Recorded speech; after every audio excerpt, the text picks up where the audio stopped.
Hello and welcome to Catholic News Roundup. I'm Christine Niles. Today's August 3rd, 2025. Here are this week's top stories. 1 million youth descended upon Rome to show their love for the Pope. His largest audience yet, the crowd flocked to the town of Tor Vergata for the World Youth Jubilee. Hundreds of thousands went to confession in Circus Maximus, the very site where 2 millennia earlier, so many early Christians were martyred for their faith. They also attended Mass, where many received Holy Communion on the tongue, some kneeling.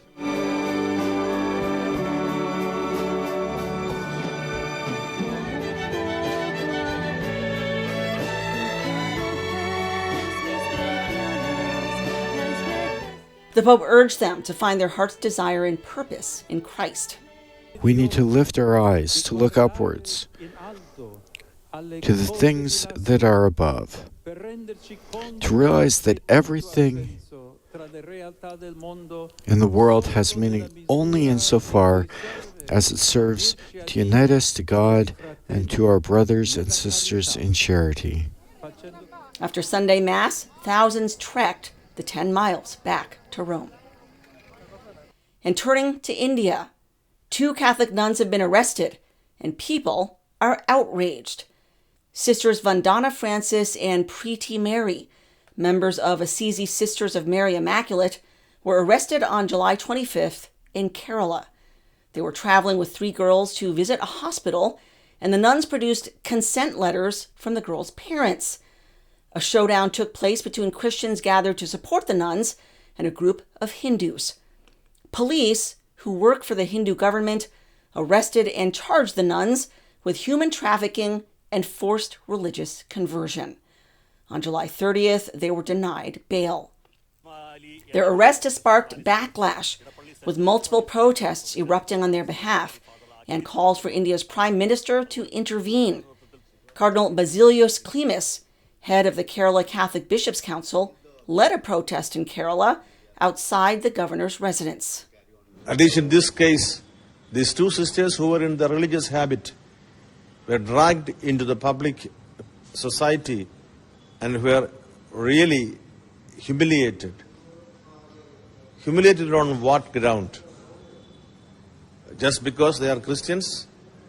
Just because they are in the religious habits? Because we have a culture of respecting religious people with the habits in India. Christians make up only 2.3% of India's population of 1.4 billion, of which 80% are Hindus. And here in the United States, President Trump is protecting religious freedom in the workplace. His administration issued a guidance this week explaining that federal employees may express religious views at work, including displaying religious items like Bibles or rosaries, praying, discussing the faith, and inviting colleagues to church without suffering retaliation. Among Trump's first actions as president was establishing the Anti-Christian Bias Task Force, in direct response to the Biden administration's targeting of Christians. The Biden administration engaged in an egregious pattern of targeting peaceful Christians while ignoring violent anti-Christian offenses. The president is right. Biden's Department of Justice abused and targeted Christians. Pro-life Christians were arrested and imprisoned for peacefully praying outside abortion clinics. The FBI spied on traditional Catholics in their parishes. President Biden declared Easter Sunday to be Transgender Day of Visibility. No longer. In other Trump news, the president is contradicting Israel's prime minister on Gaza. On Air Force One Tuesday, the president acknowledged starvation is happening there. I think everybody, unless they're pretty cold-hearted or worse than that, nuts, there's nothing you can say other than it's terrible when you see the kids. And those are kids, whether they talk starvation or not, those are kids that are starving. They are starving. And you see the mothers, they love them so much, and there's just nothing they seem to be able to do. They got to get them food, and we're going to get them food. This contradicts what Benjamin Netanyahu is saying. There is no starvation in Gaza, no policy of starvation in Gaza, and I assure you that we have a commitment to achieve our war goals. Trump is pledging to send aid to Gaza. Meanwhile, the Holy See continues to express concern. Archbishop Gabriele Caccia, permanent observer of the Holy See to the United Nations, said at a recent UN meeting, quote, "Terrorism can never be justified," going on to clarify that any military response must stick to traditional limits of necessity and proportionality. He confirmed that the Vatican supports a two-state solution. The Vatican is taking a harder stance against Israel in light of 3 Catholics killed by an Israeli strike on Gaza's Holy Family Catholic Church. Israel claims it was a mistake. Among those injured was Suhail Abu Dawood, an altar server who writes for the Vatican's L'Osservatore Romano. In a recent column, he recounted the attack, which injured his internal organs, writing, "I will not forget what the fathers told me when the pain was intolerable. They said to me, 'Remember the Calvary. Jesus was there on the cross, suffering and dying, and you too put all your sufferings and pain on the cross.'" Turning to Brazil, President Trump is slapping sanctions on a dictator judge. The State Department announced Thursday it's penalizing Brazil's Supreme Court Justice Alexandre de Moraes for human rights abuses. Moraes abused his authority by engaging in a targeted and politically motivated effort to silence political critics through the issuance of secret orders, compelling online platforms, including U.S. social media companies, to ban individuals for posting protected speech. As Secretary Rubio stated on X, our actions are a warning to those who are trampling on the fundamental rights of their citizens, and judicial robes cannot protect you. De Moraes became notorious for banning social media platform X in Brazil because Elon Musk refused to comply with orders to censor critics of Brazil's leftist regime. De Moraes is doubling down in light of the sanctions.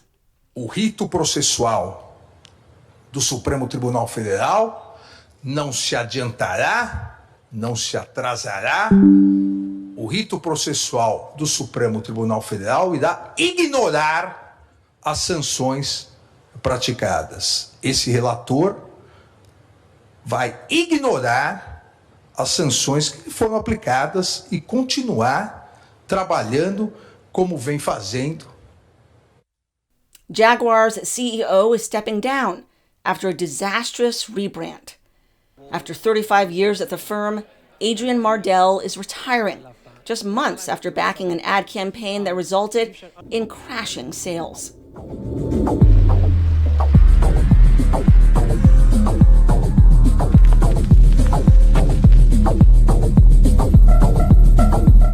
The woke ad garnered millions of views and massive backlash, with sentiments like this one from Robbie Starbuck. "This just made me want to sell my Jaguar, and I don't even own a Jaguar." Jaguar recently announced it's slashing 500 jobs. Worldwide, Jaguar sold approximately 27,000 cars for the latest fiscal year, an 85% drop compared to 2018. New Hampshire is the first state in New England to ban gender treatments for children. A new law just signed by the governor prohibits puberty blockers and sex change surgeries for minors. It also allows ex-transgenders to sue doctors for harm that they suffered. It makes New Hampshire the 26th state in the country to enact such a ban. The U.S. Supreme Court recently ruled that such bans are constitutional, refusing to recognize transgenders as a specially protected class. Meanwhile, more and more gender clinics are shutting down. In the wake of Trump's executive order yanking federal funding for hospitals that perform child mutilation, Connecticut Children's Medical Center is closing its doors. This follows the closure in mid-July of the nation's largest gender clinic, Children's Hospital Los Angeles. Kaiser Permanente also announced it's ending gender surgeries for minors, as is Yale Medicine, Stanford Medicine, and UChicago Medicine. And the Pope will be naming a new doctor of the Church. The Vatican announced on Thursday that Pope Leo will soon be conferring the title on St. John Henry Newman, an Anglican convert to Catholicism, who founded the Oratory of St. Philip Neri in England. Newman is best known for his writings on the development of doctrine. Among his quotes, "A developed doctrine which reverses the course of development which has preceded it is no true development, but a corruption." That is this week's Catholic News Roundup. Please visit stellamaris.media and sign up to our email list for the latest news and updates. You can support us by liking and sharing this content, as well as supporting our sponsors. Thank you so much for watching. May God bless your week. I'm Christine Niles.